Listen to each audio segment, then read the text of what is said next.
Hi everyone, Sandman here. This video was brought to you by a donation from the one, the only Miss Fat Cat, and here's what she's got to say. Hello Sandman. At some point hubby asked if I liked you. I think this is around the time when I got pregnant. When I was asked was this a yes or no question that needed an explanation.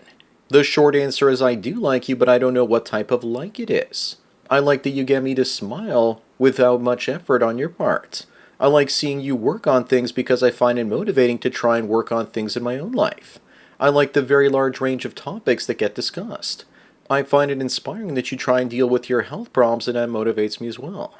I'm not sure if kindred spirit is the right term, but it's pretty close.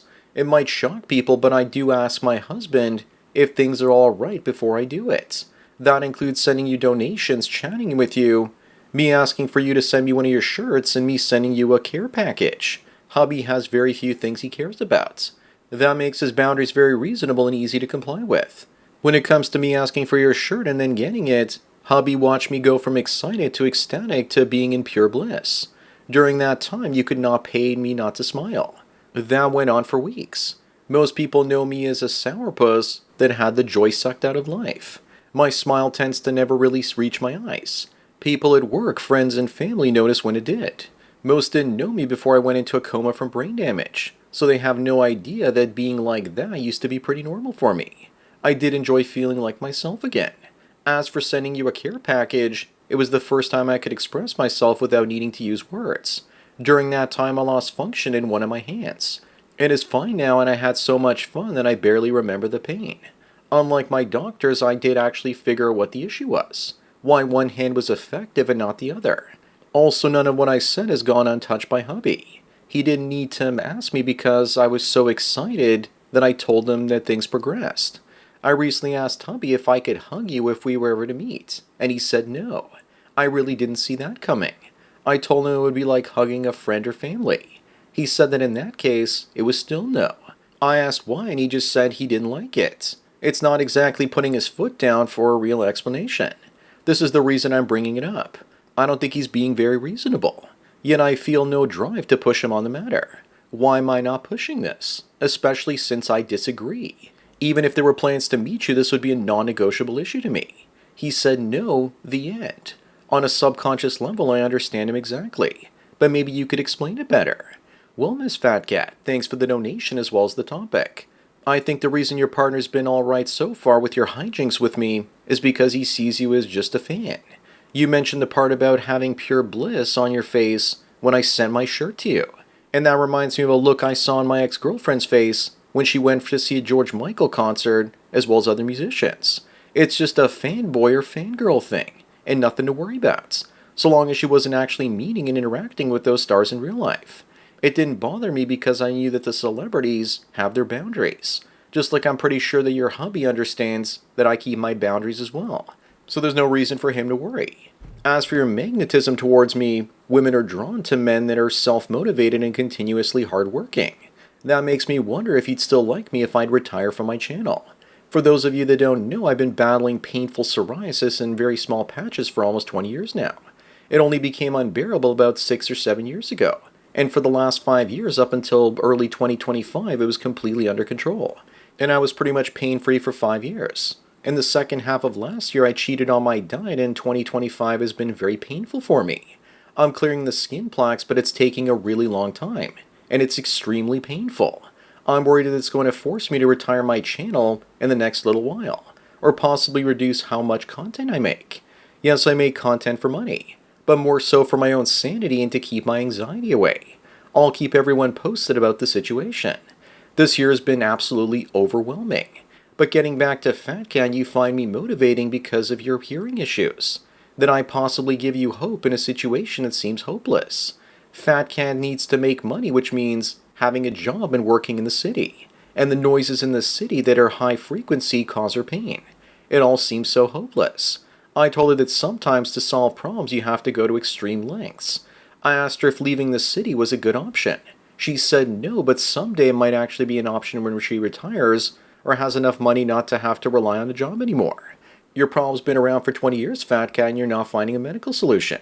And the way I deal with it is the way that I deal with my skin. It requires either moving to a warmer climate or installing radiant heating in a home, and then staying indoors for 6 to 7 months a year minus when I go out for food and other supplies. That possible escape is what motivates me to invest, because I don't see any other way out of the pain.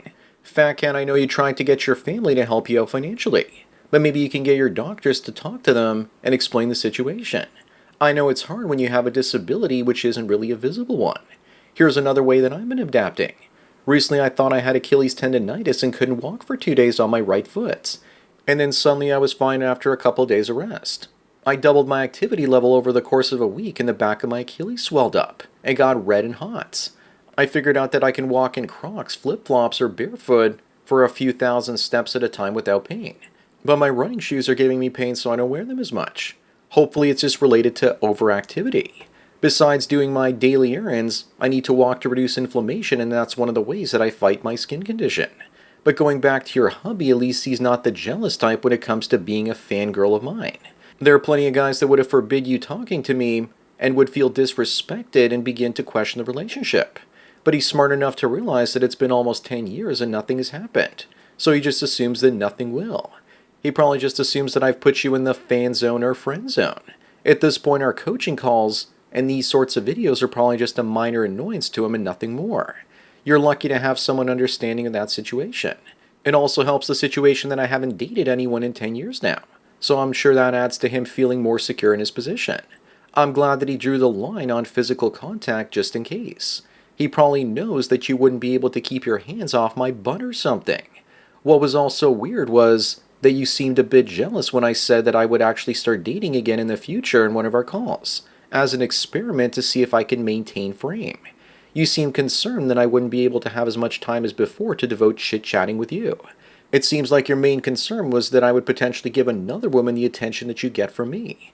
Maybe your hubby is sighing a big sigh of relief because he thinks that I'll start talking to somebody else and stop talking to you, and his 10 years with anxiety in the back of his mind might go away because of it. Even when I was in relationships before, I always had female friends to talk to. Many of them wanted to get together with me and were just buying their time until my relationship ended. The reason I'm also thinking of dating again is because over the last few years, there have been 2 ways to reduce my anxiety. Having people to talk to each day or working. More importantly, talking to positive people that don't elevate my anxiety. My family and close friends elevate my stress quite often, and talking to you, Fat Cat, you never put me in panic mode. So make of that as you will. Plus, as you know, toxic people and anxiety make my skin flare up as well. Do you really think I'm going to find a woman to have a mellow relationship with? The last 2 I was involved with were stress balls after they stopped walking on eggshells around me. Not to mention the dating market is now a toxic wasteland these days, and even with millions of dollars, all I'd attract are gold diggers and women with high expectations. I guess another part of the reason that I want to date again and possibly have a relationship is because of that precognitive dream that told me many years ago that I would have one at 48. I'm pretty sure that women would be lining up for a wealthy guy offering commitment and somewhat high status. Plus, the whole Sandman thing is a test for women. Most of them say that the most unattractive thing that a man can do is watch Manosphere content as a hobby. If you make such content, you're on a whole other level, and it's a way to filter out all the normies. But I also wouldn't rush into a relationship unless I found what I'm looking for. I need my mind to make Manosphere content, and now it's gone mainstream, and I don't need it as much. Also, not to mention that I have enough assets to not have to work again or even think again for that matter. Elevating my IQ by boosting my cortisol so I can make content hurts my health, and for what? Meme videos these days. Simply videos that don't actually help anyone. Recently I was watching Tim Pool in the Diary of a CEO podcast, and it's like listening to the Manosphere 10 years ago now. AI is about to take most jobs and machines will start to outthink most of us. At that point, doing too much thinking will be like running on foot and trying to catch a car. Obviously, I'll want to use my brain in such a world, but I'll definitely want to scale back how much I use it for my own health's sake. This video request also got me thinking about how to reduce my stress while doing less work. I can still record and write my content, but back in 2018 when I hurt my hand, I would send my recordings to an editor until my hand finally healed. So I've just sent the message back to the old editor that I used, and let's see what they say. That'll save me a lot of stress. But enough for my ramblings. Anyways, that's it for today. Thanks again to Fat Cat for the donation and topic. Don't forget to smash the like button the way that Fat Cat's husband thinks she's going to smash me if I give her a hug. bang the bell and check out the mystery link. Follow me on BitChute, Twitter, and Facebook to get tomorrow's video today. Subscribe to me on Minds, Odyssey, MGTOW, and Rumble to get the video for the day after tomorrow. This channel's been demonetized, and if you want to help me keep making content, then please support me through Subscribestar. There's a link to it in the description. Or you can do an hour-long coaching chat with the Sandman for $45 and I won't rush you out the door like a cheap whore. Thanks for taking your daily dose of red pills, and remember, a red pill a day keeps the fangirls and their jealous husbands away. So enjoy the rest of your day, and cheers.